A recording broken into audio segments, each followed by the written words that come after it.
Party स्थायी कमिटीका नेता कमरेडहरूसँग अध्यक्ष कमरेडको छलफल, अध्यक्ष र महासचिव कमरेडको छलफल भर्खरै सकिएको छ। यो छलफलमा मुख्यतया पार्टीको एकतालाई सुदृढ गरेर मुलुकका सामु उपस्थित चुनौतीहरूको सामना गर्न सक्ने गरी नेकपा एमालेलाई सुदृढ गर्ने विषयमा छलफलहरू केन्द्रित भएका छन्। बैठकको आरम्भमै अध्यक्ष कमरेडले अहिले मुलुकको राष्ट्रिय राजनीतिमा उत्पन्न भएका अनेकौं जटिलताहरू, प्रतिकूलताहरू, संविधानको अपव्याख्या गर्दै मुलुकलाई एक किसिमले पश्चगमनको बाटोमा लैजान भइरहेका प्रयासहरू र जनताको आन्दोलन र बलिदानले प्राप्त गरेका उपलब्धिहरूलाई चाहिँ खोज्ने अथवा तिनीहरूलाई समाप्त पार्ने दिशातिर भइरहेका प्रयासहरूको बारेमा साथीहरूलाई जानकारी गराउँदै यी सबै कुराहरू अन्त्य गर्नको लागि पार्टी किन एकताबद्ध हुन जरुरी छ भन्ने बारेमा जानकारी गराउनु भयो र एकताका निम्ति आफूले गरेका निरन्तर प्रयत्नहरूको बारेमा पनि साथीहरूसँग परामर्श गर्नुभयो।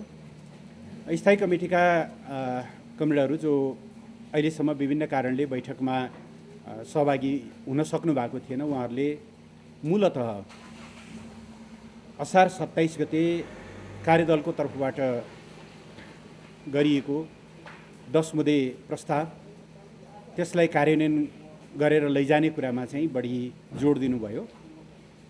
छलफलले 10 मुदे प्रस्तावलाई कार्यान्वयनको प्रक्रिया जुन अब सुरु पनि भइसकेको छ त्यसलाई अझ तीव्रता दिने, यसको कार्यान्वयनलाई अगाडि बढाउने निर्णय गरेको छ र यसको बारेमा थप छलफल गर्नका लागि भोलि 11 बजे पार्टी स्थायी कमिटीको बैठक तुलसीलाल स्मृति प्रतिष्ठान चियासल ललितपुरमा बस्ने निर्णय भएको छ। छलफल असाध्यै सौहार्द, खुलाखुलस्त र उपलब्धिपूर्ण भएको सबै कमरेडहरूको निष्कर्ष छ। यो छलफल पश्चात अब पार्टीको एकतामा देखा परेका जे खालका समस्याहरू थिए ती समस्याहरू समाधान हुने, पार्टी दृढतापूर्वक अगाडि बढ्ने विश्वास चाहिँ हामीले बैठकबाट निकालेका छौँ। सबै उपस्थित हुनुहुन्छ हो, भोलिको बैठकमा सबै कमरेडहरू उपस्थित हुनुहुन्छ र त्यो बैठकबाट हामीले पार्टीलाई थप सुदृढ र गतिशील बनाउने निर्णय गर्छौँ। किनभने अब प्रतिस्पर्धामा रहेका विभिन्न पार्टीहरू आफ्ना सङ्गठनात्मक गतिविधिहरूमा अगाडि बढ्ने निर्णय गरि नै सकेका छन्। काङ्ग्रेस आफ्नो महाधिवेशनको तयारीमा छ, माओवादीले सम्मेलनको तयारी गर्दैछ, स्थानीय चुनावहरू नजिक आउँदैछन्। अब सरकार एकपछि अर्को जनताको खिलाफमा विभिन्न निर्णयहरू गर्दै अगाडि बढिरहेको अवस्था छ। यस्तो बेलामा मुलुकको सबभन्दा ठुलो पार्टी र प्रतिपक्षी पार्टीको हैसियतले हामीले मुलुकलाई गलत दिशातिर जान नदिनको निम्ति आफूलाई राजनीतिक, सङ्गठनात्मक, वैचारिक हरेक हिसाबले चुस्त दुरुस्त बनाउनु पर्नेछ। भोलिको बैठक चाहिँ त्यो कुरामा केन्द्रित भएर निष्कर्ष। अब माधव कमरेडले अर्कै बाटो तय गरिसक्नु भएको छ। पार्टी नै दर्ता गरिसक्नुभयो भने उहाँ एकतामा फर्किनुहुन्छ भन्ने विश्वास त अब कसरी गर्न सकिन्छ र तर हामीले त्यो दल दर्ताको प्रक्रियामा रहेका साथीहरूलाई फर्केर आउनुहोस्, त्यो बाटो गलत छ भन्ने कुरा भनि नै रहेका छौँ। भोलि बैठकले पनि सम्भवतः त्यो ढङ्गले केही कुराहरू गर्न सक्नेछ। तर माधव कमरेडले आफ्नो बाटो अलग्गै तय गरिसक्नुभयो। अनि छलफलहरू त भयो, तर छलफलबाट निकालिएको निष्कर्ष चाहिँ उहाँ अलग्गै बाटो हिँड्न अब सङ्कल्पित नै देखिनुभयो। त्यस कारणले गर्दा उहाँले विभाजनकै बाटो रोज्नुभएको अवस्था छ।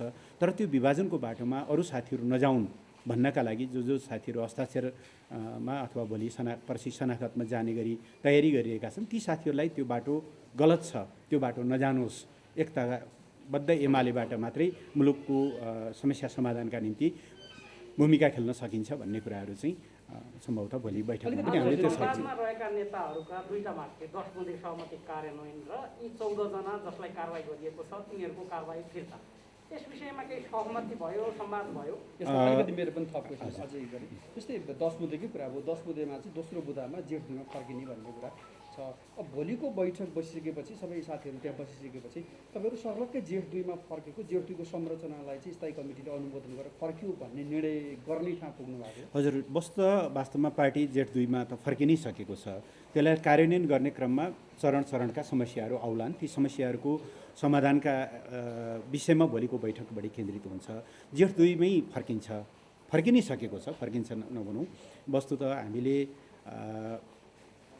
साउन 1 गते बसेको स्थायी कमिटीको बैठक नै स्थायी कमिटीको 106औं बैठक थियो।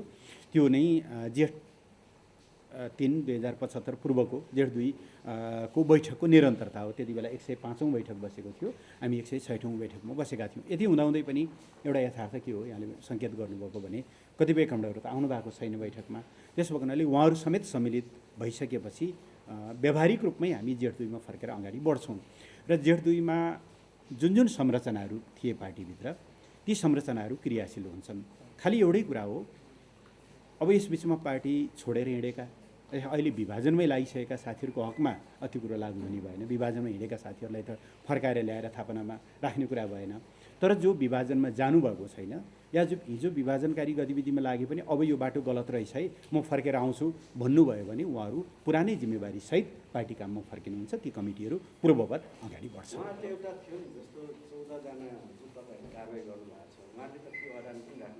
अनि उहाँहरूले त्यो छलफलमा यी विषयहरू पनि उठे। त्यसो भएर एउटा जनरल आह्वान सम्भवतः भोलिको बैठकले गर्ला। बैठकले के गर्छ अहिले नै मैले भन्नु उपयुक्त नहोला। यी विषयहरूमा हामीले छलफल गऱ्यौँ। तर छलफलको निष्कर्ष के हो भनेदेखि माधव कमरेड चाहिँ उहाँलाई अपिल गरे पनि या अरू कुनै कुराहरूको आधारमा पनि उहाँहरू फर्किने सम्भावना लगभग छैन, होइन। त्यसो भएको हुनाले बाँकी साथीहरू जो हुनुहुन्छ, अब त्यहाँ केही साथीहरू एकदमै योजना बनाएर लागेका साथीहरू हुनुहुन्छ, अरू कतिपय साथीहरू विभिन्न कारणले जोडिनु भएको होला। हामीले आह्वान गर्छौँ दल दर्ताको एउटा चाहिँ प्रक्रिया रोकेर त्यसलाई अन्त्य गरेर पार्टीभित्र फर्किनु भयो भनेदेखि त फेरि पनि ठाउँ त छँदैछ। त्यस हिसाबले चाहिँ हामीले छलफलहरू गरेका छौँ। हस्, ल, धन्यवाद साथीहरू।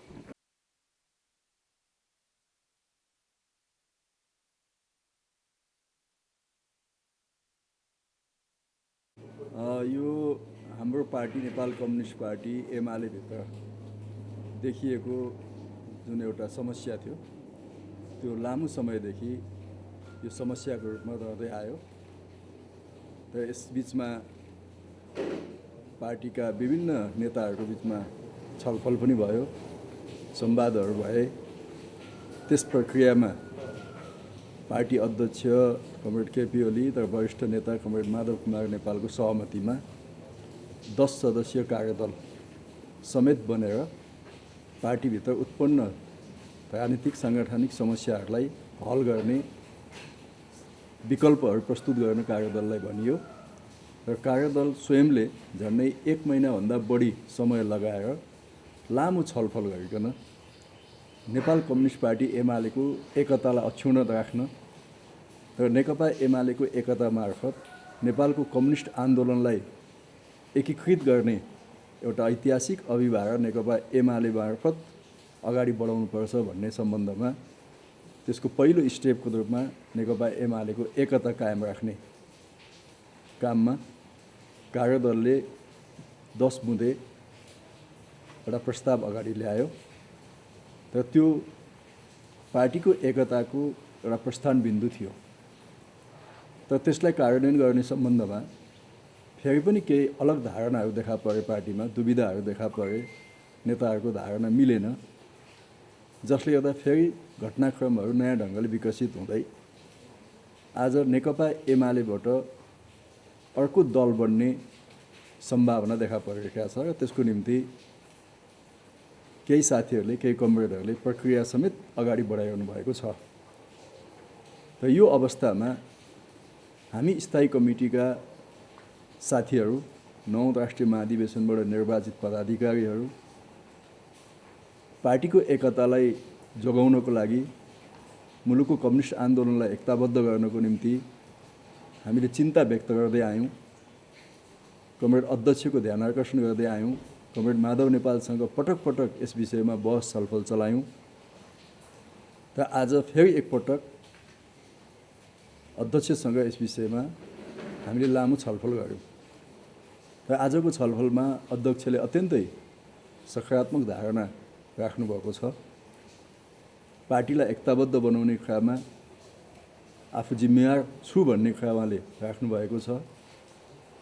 पार्टीमा सबै साथीहरूलाई समान व्यवहार गर्ने, सबै साथीहरूका पुराना जिम्मेवारीहरूलाई यथावत राख्ने क्रममा अध्यक्षले प्रतिबद्धता दिनुभएको छ, पुनः प्रतिबद्धता गर्नुभएको छ र कम्युनिस्ट आन्दोलनलाई एकताबद्ध गर्ने ऐतिहासिक अभिभार पुरा गर्न नेकपा एमालेलाई एकताबद्ध गर्ने क्रममा आफ्नो पूर्ण आफू त्यसमा लाग्ने अध्यक्ष कमरेडको भनाइ आज हामी समक्ष राख्नुभएको छ र हामीले यो एउटा सङ्गीन मोडमा नेकपा एमालेको एकतालाई बचाइराख्नको लागि मूलत 10 सदस्यीय कार्यदलले प्रस्तावित गरेको 10 बुँदे प्रस्तावलाई कार्यान्वयन गर्नुपर्छ भन्ने कुरालाई हामीले जोड दियौँ र त्यसमा अध्यक्ष कमरेड र हाम्रो बिचमा एउटा सहमति भएको छ।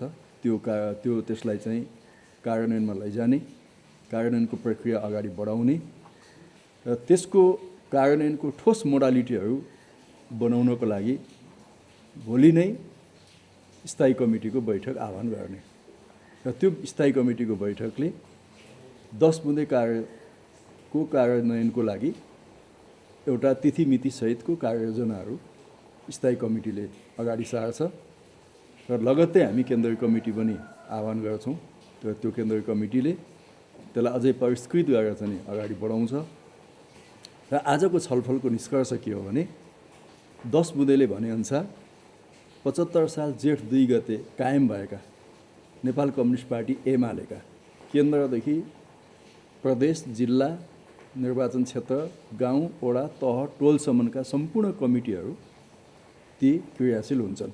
आजको हाम्रो छलफलको पहिलो निष्कर्ष त्यो हो। ती कसरी क्रियाशील हुन्छन् भोलि हामी स्थायी कमिटीबाट त्यसको सम्पूर्ण ढाँचाहरू प्रस्तुत गर्छौँ र नेपाल कम्युनिस्ट पार्टी एमाले हुँदाका बखत 75 साल जेठ 2 गतेको अवस्थामा जुन जुन नेताहरूको जिम्मेवारी जे थियो त्यो जिम्मेवारी यथावत रहन्छ भन्ने कुरा पनि अध्यक्ष कमरेडले आज भन्नुभएको छ र यसलाई कार्यान्वयन गर्न भोलि हामी स्थायी कमिटीको बैठक आह्वान गर्छौँ। साथै स्थायी कमिटीको बैठक मार्फत पार्टी दर्ताको अलग्गै पार्टी दर्ताको प्रक्रियामा रहनुभएका नेताहरूलाई त्यो प्रक्रियाबाट फर्कन, त्यो प्रक्रियालाई त्यहीँ स्थगित गर्न र पार्टी एकतामा फर्कन र पार्टी एकता मार्फत नेपालको कम्युनिस्ट आन्दोलनलाई एकताबद्ध गर्ने ऐतिहासिक अभिभारमा सामूहिक ढङ्गले पहल कदमी लिन हामी स्थायी कमिटीको बैठक मार्फत सम्पूर्ण नेता कमरेडहरूलाई अपिल गर्छौँ र म यहाँहरू मार्फत भन्न चाहन्छु देशभरका नेकपा एमालेका सम्पूर्ण कमरेडहरूलाई हामी कोही पनि विभाजनको पक्षमा नजाउँ, एकताकै पक्षमा हामी कायम हौँ। हाम्रा पुराना जिम्मेवारीहरू कायम हुनेछन् र पार्टीभित्र कसैमाथि पनि पक्षपात हुँदैन, कसैमाथि पनि अन्यायपूर्ण व्यवहार हुँदैन भन्ने कुराको सुनिश्चितता पार्टी स्थायी कमिटीले गर्छ। अध्यक्ष कमरेडको पनि त्यो प्रतिबद्धता छ। त्यसअनुसार म सबै कमरेडहरूलाई धैर्यताका साथ, धेरै उत्तेजनामा नआइकन, आवेगमा नआइकन धैर्य धारण गर्दै पार्टी एकताको ऐतिहासिक प्रक्रियामा सामेल हुन म तपाईँहरू मार्फत अपिल गर्छु। जस्तै यो सबै कुरा सुनेर चाहिँ माधव नेपाल चाहिँ तपाईँहरू एउटै टिम हुँदाखेरि जुन अध्यक्षज्यूको कार्यशैलीप्रति असहमति राखेर जुन वाद विवाद छलफल हुँदै आएको माधव नेपाल चाहिँ सर्लक्कै बाहिर रहने, तपाईँहरू उहाँलाई साथ दिँदै आएकाहरू चाहिँ सर्लक्कै फेरि पार्टीभित्र रहने, चाहिँ माधव नेपाललाई पार्टी बाहिर पठाउन मात्रै तपाईँहरूको भूमिका रह्यो भन्ने। माधव कमरेडसँग हामीले लामो समयदेखि सँगै काम गरेका छौँ, सहकार्य गरेका छौँ। 9 महाधिवेशनमा हामी उहाँकै टिममा थियौँ। आज पनि र अस्तिसम्म पनि कमरेड माधव नेपालसँग हामी सँगै थियौँ र त्यो बेलासम्म अन्तिम क्षणसम्म पनि हामीले भन्यौँ पार्टी हामीले एउटा चाहिँ चैतको 4 र 5 गते राष्ट्रिय भेला गऱ्यौँ। त्यो राष्ट्रिय भेलाको निष्कर्ष के थियो भने नेकपा एमालेको एकताको रक्षा गरे, विभाजन होइन भन्ने कुरा नै राष्ट्रिय भेलाको निष्कर्ष थियो। तर कमरेड माधव नेपालसँग पटक पटक हामीले यो कुरा भन्दै आयौँ कि पार्टीभित्रका विमतिहरूमा बहस गर्न, छलफल गर्न, पार्टी अध्यक्षका कार्यशैलीसँग विमति राख्न, बहस गर्न, छलफल गर्न तपाईँ र हाम्रा बिचमा मतहरू मिल्छन्, सँगै जान सकिन्छ। तर पार्टी विभाजन गरेर अलग पार्टी बन्ने सन्दर्भमा हामी तपाईँसँग साथमा हुँदैनौँ। यति कुरा माधव कमरेडलाई हामीले बडा प्रष्ट ढङ्गले भन्दै आएका हौँ। आजको दिनमा कमरेड माधव नेपाल सहितको नेकपा एमालेको एकताको कुरा मैले गरिरहँदा उहाँका बारेमा मैले थप टिप्पणीहरू केही गर्न चाहन्न। र उहाँले अलिक हतारमा पार्टी स्थायी कमिटीको यत्रो टिमसँग जो उहाँसँग निरन्तर साथमा रह्यो त्यो टिमसँग निर्णायक छलफल नगरिकन केन्द्रीय कमिटी त्योभन्दा अगाडि कमरेड माधव नेपालसँग रहनुभएका केन्द्रीय कमिटीका साथीहरूको बैठक भएको थियो। त्यो बैठकले समेत जे निर्णय गर्ने हो स्थायी कमिटीले एकमतले निर्णय गर्ने स्थायी कमिटीका साथीहरूले भन्ने त्यो केन्द्रीय कमिटीका साथीहरूको म्यान्डेट थियो। त्यो म्यान्डेटलाई माधव कमरेडले अन्तिममा अलिक हतार गरेर उहाँ त्यो म्यान्डेटभन्दा बाहिर जानुभयो र पार्टी दर्ताको प्रक्रियामा जानुभयो र केन्द्रीय कमिटीका धेरै साथीहरूलाई पनि जानकारी भएन, स्थायी कमिटीको साथीहरूको बिचमा छलफल भएन र उहाँ हतारिनु भएको छ। त्यसो हुँदा आज उहाँलाई समेत एकतामा फर्किनुपर्छ र अध्यक्ष कमरेडले भन्नुभएको छ कि एकतामा सामेल हुने सन्दर्भमा विगतमा भएका कमी कमजोरी, कारबाही आदि इत्यादि जुन टेक्निकल कुराहरू छन् ती स्वतः अमान्य हुन्छन् नै एकतामा फर्किसकेपछि। हामी किनभने एउटा एकताको भावमा गएपछि त्यसपछि कारबाही, प्रतिशोध, होइन, दण्ड, सजाय भन्ने कुराहरू ती विषयमा सान्दर्भिक हुँदैनन्। यद्यपि पार्टीमा कारबाहीहरू नहुने कुराहरू हुन्छन्, अरू विषयमा हुन्छन्, तर यी चलेका विषयमा त्यो हुँदैनन् भनेर उहाँले भन्नुभएको छ। त्यसै कारणले कमरेड माधव नेपाललाई समेत एकतामा एकताबद्ध हुनको निम्ति हामी अपिल गर्दैछौँ। उहाँसँग पनि हामी कुरा गर्छौँ भोलिसम्म पनि। तर हाम्रो भनाइ छ कि हामीले त औपचारिक ढङ्गले उहाँलाई अपिल गरेका छौँ पार्टी एकताको प्रक्रियाबाट, यो पार्टी नयाँ गठनको प्रक्रियाबाट उहाँ अलग हुनुपर्छ र उहाँहरूमाथि भएको 14 जनाको कारबाही फिर्ता लिनुपर्छ भनेका छौँ। र उहाँहरू अलग हुने हो भने त्यो कारबाही फिर्ता हुन्छ भन्ने कुरा अध्यक्षबाट आज हामीलाई जानकारी दिनुभएको छ। त्यसकारणले माधव कमरेड र हाम्रो सम्बन्ध के कस्तो रह्यो भन्ने कुरा अझै 2 दिनसम्म हाम्रो मुखबाट धेरै तपाईँहरूले सुन्न नखोज्नु होला, किनभने हामी अन्तिम पहल कदमी लिने क्षणमा छौँ। पछि केही अवस्थामा भन्नु पर्यो भने हामी भन्छौँ।